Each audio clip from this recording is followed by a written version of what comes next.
What's up everyone, this is Brandon from Wealth Potion, back with another spicy topic, which is tariffs. We're going to be talking about President Trump, we're talking about the tariffs, we're getting into heated territory. And my goal with this video, my goal with Wealth Potion in general, is not to get everyone to agree with me. Hope I've made that clear in my videos.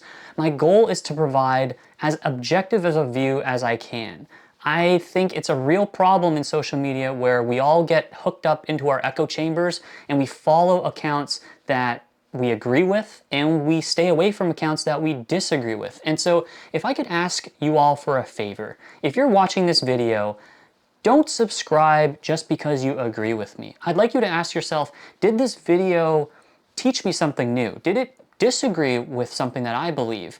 And if you disagree, I'd love to hear from you. Put it in the comments. But I'd like you to subscribe if you think that this video provided you with a new perspective or challenged your thinking, not just because you agree with Brandon and you agree with my views on tariffs. With that out of the way, we are going to tackle what is one of the most heated topics in the economy, in politics right now, which is tariffs. We're obviously going to talk about what tariffs are, and we're going to use a wonderful analogy to make them really simple and easy to understand. Then we're going to talk a little bit about the politics. We're going to talk about what the right gets correct and what the left gets correct, and really where the truth is. Spoiler alert, it's in the middle. Then we're going to talk a little bit about the history of tariffs, and we're going to look at two examples from American history. One where tariffs went horribly wrong, and one where tariffs went really well. Last but not least, we'll talk about action items. I'm going to talk about what I am specifically looking out for over the coming weeks and months to see if these tariffs are working or not. And last but certainly not least, we're going to talk about what tariffs mean for you as an investor,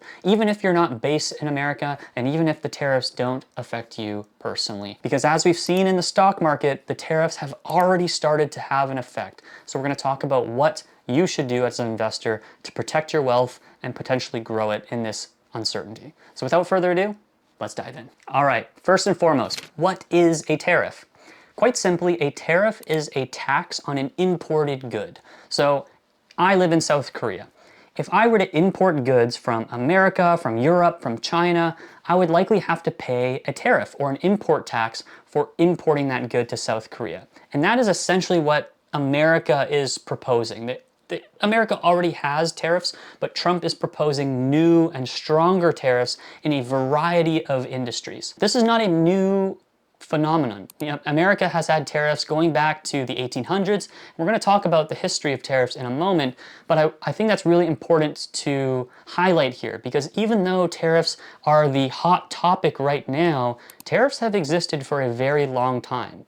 The United States has tariffs, Europe has tariffs, Asia has tariffs. In fact, in South Korea, the average tariff is 8%. And that's going to fluctuate, of course, depending on the specific good or service that someone is importing. But I just want to highlight that tariffs exist and they're already a fairly big part of the economy across the globe. Now let's talk about the mechanics of how the tariff is paid and by who, because I think this is a very contentious topic and it's causing a lot of confusion across media in general, both mainstream media and social media. Let's imagine that I am an American widget manufacturer.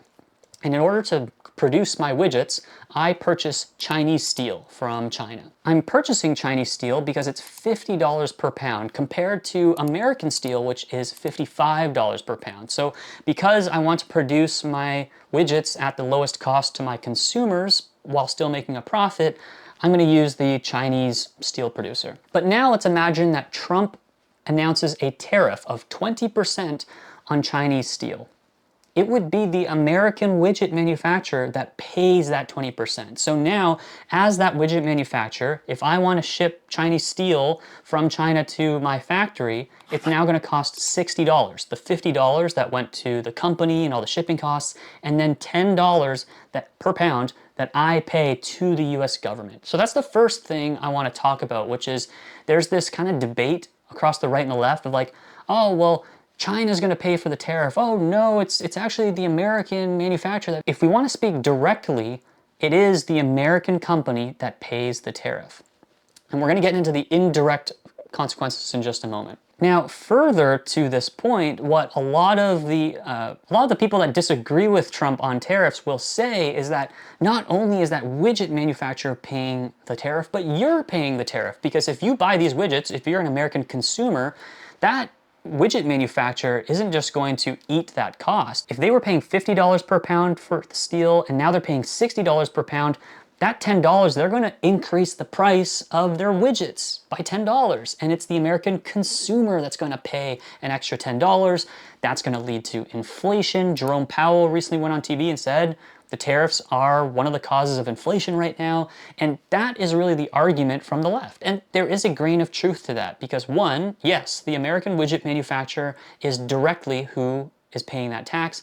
And yes, it is possible that those costs will get passed on to the consumer. But wait a second. Remember earlier I said that there's an American steel manufacturer that sells steel for $55 per pound.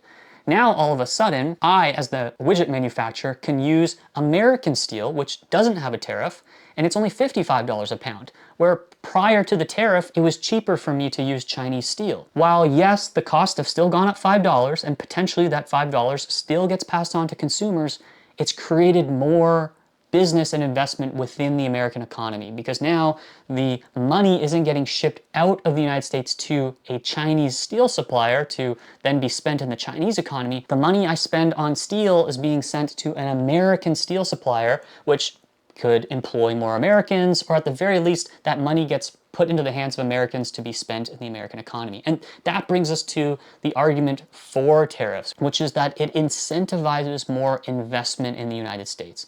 Now, to be clear, this is hypothetical. I created this scenario out of thin air. It's very possible that there's not a $55 American steel manufacturer yet, but that's another possibility. If there wasn't one, there might be an entrepreneur that sees this dynamic playing out and says, hey, you know what? It's now economically viable for me to create a steel plant because now I can sell it to these widget manufacturers.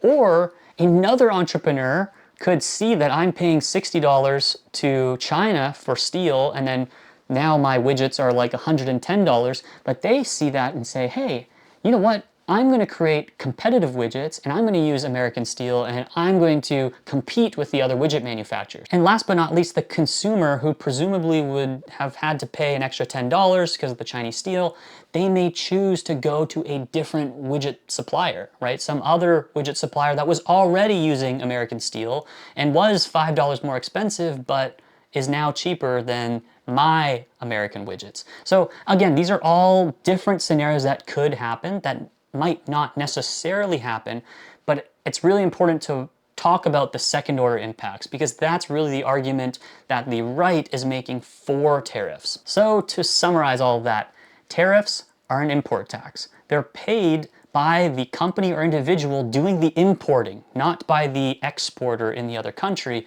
but indirectly, it is incentivizing more money to stay within the American economy. To the point where a lot of people on the right will say, oh, it's China that will pay the tariffs. Well, technically speaking, that is not true. It is false. It is the American manufacturer.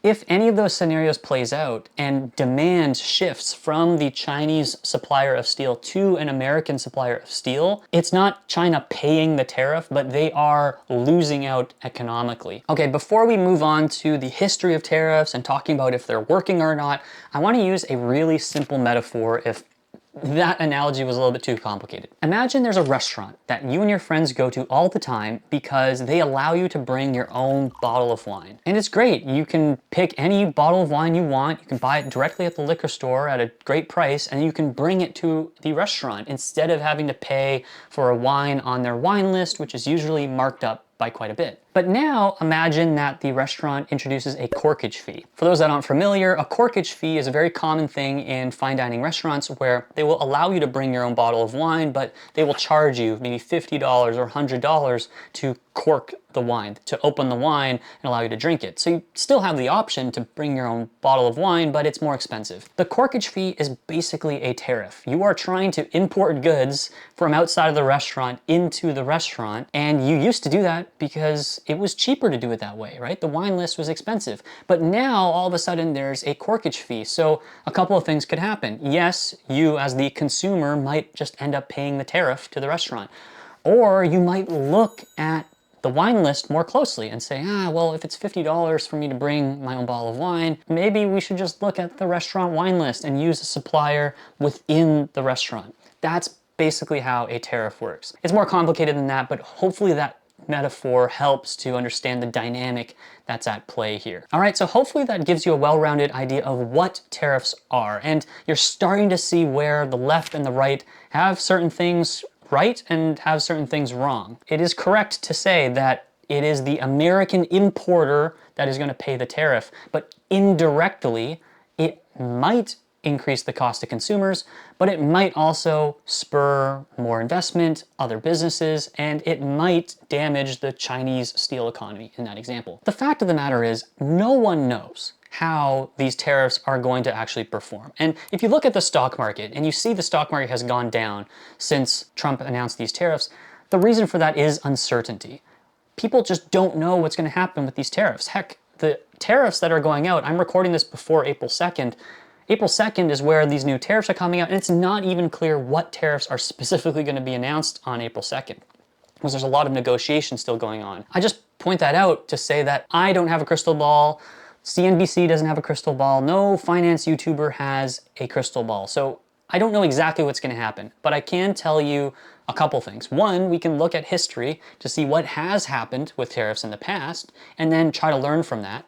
And then two, we can look out for certain things that may or may not happen that could indicate where the tariffs are going and if they're effective or not. So firstly, let's look at history, because there's two really relevant periods of time that I want to talk about. And the first one is very much against tariffs. You know, the liberals and the Democrats watching this are going to love this. During the Great Depression is when America actually introduced a lot of tariffs. This was called the Smoot-Hawley Tariff Act, and you can look into it. It's considered one of the biggest blunders in American economic history. Basically, right before or right at the beginning of the Great Depression, America introduced really broad and somewhat retaliatory tariffs on a number of goods. And I think a lot of people on the left are seeing similarities to Trump's approach, right? These are broad and they are retaliatory, and a lot of countries are not very happy with these tariffs. And that's where a lot of the fear comes from.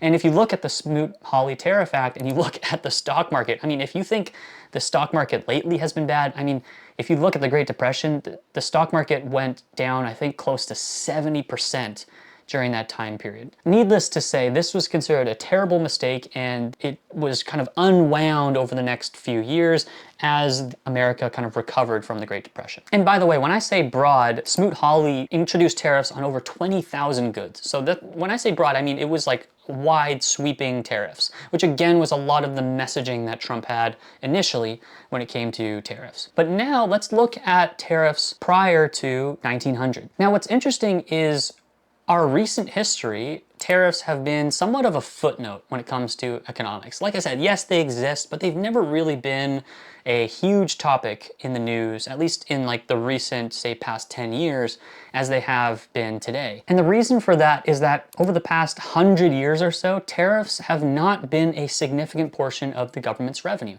Of course, the government's revenue is tax, and as mentioned, a tariff is a form of tax, but over the past 100 years, most of the government's revenue comes from other forms of tax, most notably income tax. I mean, everyone that's alive today understands how income tax works. You make money, and then in your paycheck, your employer takes away some money to give to the government. Or if you're self-employed or you're a contractor, every year you have to give a significant portion of your income to the government. Well, here's the thing. Prior to 1913, the United States did not have an income tax. The vast majority of the revenue of the US government came from tariffs. And when I say vast majority, I mean it was practically 100%. So when we look at that period of time, obviously America was very different, just like America was very different during the Great Depression. But it's important to note that tariffs were an incredibly important vehicle for funding the US government. The big difference, in my opinion, I'm sure there's a lot of differences between 1930s and the 1800s, but I think a big difference in terms of the tariffs themselves was that the Smoot-Hawley Act was extremely broad as mentioned, over 20,000 goods, whereas in the 1800s, tariffs were so systematic that they were much more targeted and strategic over the long term for the American economy. These tariffs had existed for a long time, and it wasn't until kind of the early 1900s when the income tax came out and more free trade agreements and globalization started happening that those tariffs started to come down. And so those are two examples. There are, of course, other examples in American history, and there are plenty of examples across the globe of how tariffs are being used in effective ways and in ineffective ways. But I think those two are particularly important. Smoot-Hawley, particularly because it's an example of what can go horribly wrong.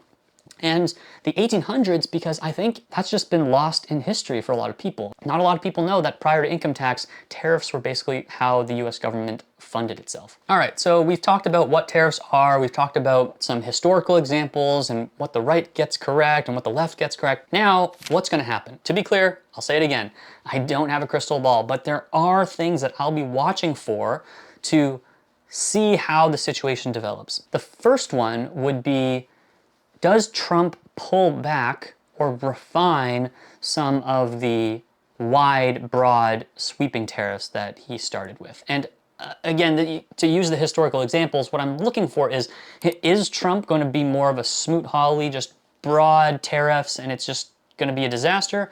Or are they going to get more targeted and more refined over time? And we're starting to see some stories of this that, you know, it's being reported that the tariffs are being revised over time. I think the jury is still out whether that's happened or not, but I think that's something to really watch for is, are these tariffs going to stay really broad, or are they going to become more and more targeted as time goes on and as more negotiations happen? Secondly, are new trade deals and investments being negotiated with trade partners? Now, there's this graphic that's been going viral. Trump tweeted it out or posted it on his social media platform, Truth Social, and it's from Fox News. So, I mean, you know, take it with a grain of salt, do your own research, all that stuff. But there is real hard evidence of renewed investment in the United States. As mentioned, I live in South Korea, and literally just this morning, and why I wanted to record this video today is that it was just announced that Hyundai is investing or committing to invest $21 billion into the United States over the next, I think, 8 years. And because of that, Trump has exempted Hyundai from his tariffs. And so, again, this is a small example. It's obviously super relevant for Korea, but in the grand scheme of the American tariffs, it's not a big deal, but we're starting to see more of that, right? So that's the trend that I'll be looking for is, are more deals struck with companies bigger than Hyundai and countries, which is really the most important, right? If you think of the United States' biggest trading partners that he's kind of pissed off with these tariffs, it's Canada, Mexico, and China, and maybe a bit of the EU, but that's really what I'll be watching for. And last, but certainly not least, this one's way out there, but it's something I will be watching, and that is, will Trump reduce the income tax? Again, looking back to the 1800s, the reason tariffs were so successful was not tariffs in a vacuum. It was because there was no income tax. What the critics of Trump's tariffs get absolutely right is that in the short term, it will likely raise costs and it will likely cause inflation, because at the end of the day, as mentioned, a tariff is a tax, and this is a new tax that Americans will have to pay. The big trillion-dollar question is, will the tariffs come with a counterbalancing reduction of taxes? And recently, Howard Lutnick went on a number of interviews stating that Trump is going to remove the income tax altogether on anyone making less than $150,000 per year, which is like over 80% of Americans. That is an extreme claim. I do not take Lutnick at face value here.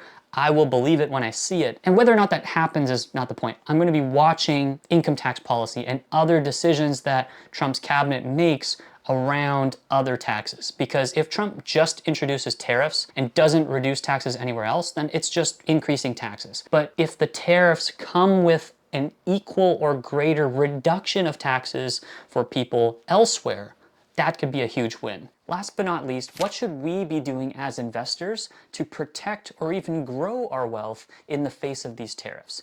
First and foremost, as mentioned, tariffs have introduced uncertainty into the market. If you look at the S&P 500, it's down about 10% from its highs for a lot of reasons, but a big reason is because of so much uncertainty around what the tariffs mean for America, what it means for global trade, and so on and so forth. You can think of uncertainty as there is a wider range of outcomes that could possibly happen. And so the first recommendation I would provide is make sure you have an emergency fund. I am not calling a market crash or a recession, but the probability of that happening is higher because there is more uncertainty. So if you don't have an emergency fund, if you've been flying by the seat of your pants and you've been just living paycheck to paycheck, I would start saving up some cash. And we covered that in this video right here. Once you have an emergency fund, how should you invest? Should you invest any differently with this uncertainty? And this, of course, is going to come down to personal preference. This is not financial advice, but the way that I would approach this, the mental model I'm using, is looking at the market, understanding how much fear there is, and then comparing that to my level of fear. Generally speaking, you do not want to invest emotionally, but we're all human. We experience fear when the market goes down, and we experience elation and joy when the market goes up. So instead of investing because you're happy or selling your investments because you're fearful, look at where the market is. There are many examples that you can use, but one great proxy for this is the Fear and Greed Index, where you can see that right now the Fear and Greed Index is at around 20 to 30, which is bordering on extreme fear. So one way you can think of navigating this uncertainty is, okay, the market is fearful. Do I agree with that fear? Am I more fearful? Do I think the market is actually missing out and that these tariffs are going to be a lot worse than what the market thinks? Then you might want to invest in a way that pulls more cash out of the market. However, if you think that the market is wrong, that they shouldn't be that fearful, and that you actually are more optimistic about tariffs than the market, then you may want to deploy more capital because the S&P 500, as an example, has come down in price more than you think it should. All that to say, nobody has a crystal ball. And so my best recommendation and what I'm doing is I'm continuing to invest with the strategy that I've always used, which is to buy and hold assets that I think will go up in price in the long run. And yes, a lot of asset prices are down right now. I like to think of that as I'm able to buy those same assets at a discount. And if markets continue to crash, then great, I get an even greater discount. So again, this is not financial advice, but hopefully this provides a mental model or a tool in your tool belt that you can use when there's uncertainty in the markets. I'm still holding my breath. I think there's a lot that still needs to happen. I am not calling tariffs a win or not, but hopefully this video explains some of those things. And as I called out as a challenge at the beginning of this video, my goal here is not that you agree with everything that I say. Hopefully that you've learned something new. And in fact, I would prefer that you disagree with something that I said than it didn't teach you anything. So whether you agree or whether you disagree, I would love if you subscribe to the channel if you found value in this. And if you do disagree or if you do agree, leave a comment. Lately, you guys have been posting some wonderful comments. Not all of you are subscribed to the channel, but that's okay. I really just love the discussion because, you know, while it's great that I can like share a message through YouTube and I encourage a lot of people to do the same, I want this to be as two-way and as collaborative as possible. So I'm starting to lose my voice here. It's been a long video. Thank you for watching all the way through, and I will see you next time.